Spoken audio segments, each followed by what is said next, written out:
Ano iniisip mo, Kiara? Bakit pag nagkukunwari si mamang zombie or ano, ang bilis mong umiyak? May luha pa. Paano mo nagagawa yun? Hindi. Anong naiisip mo?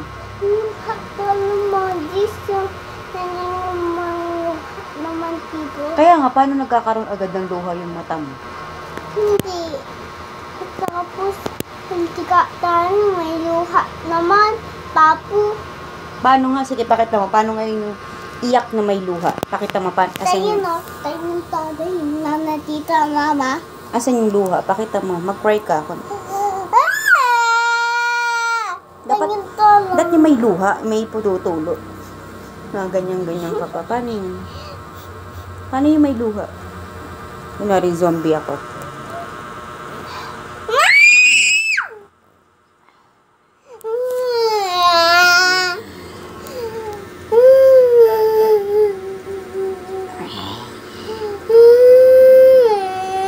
Kainin na kita.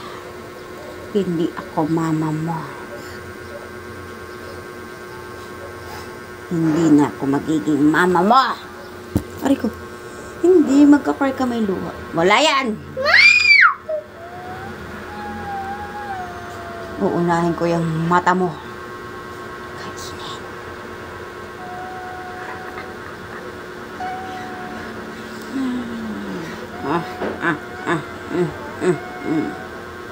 Susunod kong kainin ng ate mo pag uwi niya.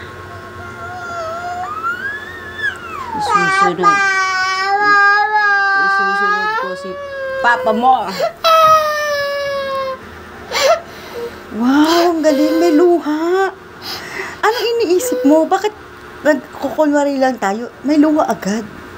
Paano mo ginagawa yan? Hindi. Anong iniisip mo? Kawan may luha na. Iniisip mo totoo yung mga nangyayari? Opo. Ini-imagine mo kinakain si mama mo ng zombie, ganon? Kinakain si papa mo ng zombie. Mama. Kasi ikaw na lang matitira. Galing mo, no? Ay, ang galing. Ang galing talaga, may luha. Oh, cut! Stop na. Sabi ng director, cut na. Wala nang luha. Oh. Okay, cut na po. Ngayon, masayang eksena na. Binilang ka daw ng Jollibee with toy.